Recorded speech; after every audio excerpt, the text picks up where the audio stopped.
ام المومنین سیدہ عائشہ رضی اللہ تعالیٰ عنہ فرماتی ہیں ایک دن حضور کی بارگاہ میں حاضری تھی تو ہم نے عرض کیا حضور کیا احد کے دن سے سخت دن بھی زندگی میں کبھی گزرا ہے؟ صحابہ کی نظر میں اس دن سے سخت دن کبھی زندگی میں نہیں آیا، اس لیے کہ جب 70 صحابہ کی لاشیں پڑی تھیں، حضور کے چچا حضرت امیر حمزہ شہید کر دیے گئے،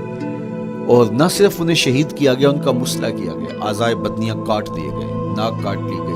زبان کاٹ لی گئی، بدن چیر کے کلیجہ نکالا گیا، اور پھر ان اعضاء کا ہار پرویا گیا، اور ہندا نے گلے میں ڈال کے رقص کیا، آنکھوں میں نیزے چبھوئے گئے۔ تو یہ دردناک دن تھا۔ تو حضور کے سر انور پہ سفید رنگ کی پٹی بندھی تھی اور چشمان رحمت میں آنسو تھے، اور بار بار فرماتے تھے ما فعل امی، میرے چچا کی کہانی سنو۔ تو یہ دردناک دن تھا جو صحابہ نے اپنی آنکھوں سے دیکھا۔ تو انہوں نے کہا حضور کیا احد کے دن سے سخت دن بھی کبھی زندگی میں آیا؟ ان کا خیال تھا کہ حضور فرمائیں گے ہاں یہ میرا زندگی کا مشکل ترین اور سخت ترین دن تھا، لیکن حضور نے فرمایا ہاں عائشہ، جب طائف کے بازاروں میں تیری قوم نے مجھے پتھر مارے تو یہ دن احد کے دن سے بھی سخت۔ حضور ان کے 3 سرداروں کے پاس پیغام حق لے کے گئے، لیکن انہوں نے آگے سے جو رویہ اختیار کیا وہ اتنا اذیت ناک تھا۔ حضور نے فرمایا کہ ٹھیک ہے، میں تمہاری خیر خواہی کا جذبہ لے کے تمہارے تک پہنچا، تم نے میری دعوت کو قبول نہیں کیا، تمہاری مرضی، تمہارا مقصود، چلو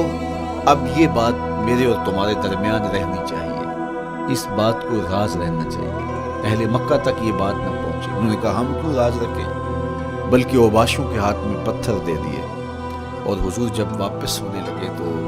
وہ حضور کے پاؤں پہ سنگزنی کرتے، حضور اپنا ایک پاؤں اٹھاتے تو دوسرے پاؤں پہ مارتے، شدت درد اور احساس کرب سے حضور بیٹھ جاتے تو ان کے گھنڈے دائیں بائیں سے بڑھتے اور کندھوں سے پکڑ کے حضور کو اٹھاتے اور مشق سنگزنی کرتے، نالین خون سے بھر گئے، لخت لخت زخمی ہوا۔ اللہ اکبر، کیا دردناک لمحے تھے، کیا تکلیف بھری گھڑیاں تھیں۔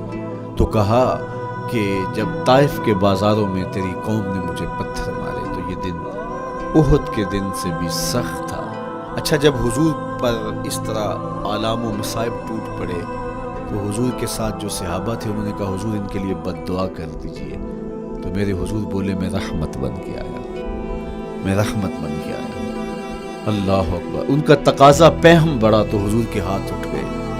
اور پھر حضور نے جو کہا سنیے، اللہم اہد قومی فإنہم لا یعقلون، اے اللہ میری قوم کو ہدایت دے دے، یہ مجھے جانتے نہیں، اگر جانتے تو ان کا میرے ساتھ یہ رویہ نہ ہوتا۔ تو پتھروں کے جواب میں دعائیں دینا پیغمبروں کا حوصلہ ہوتا ہے۔ اللہ اکبر، مورخ اسلام حفیظ جلندری نے کیا خوبصورت پیرائے میں نقشہ کھینچا کہ حضور ہاتھ اٹھا کے دعا مانگ رہے ہیں، الہی کرم کر کو سارے طائف کے مکینوں پر،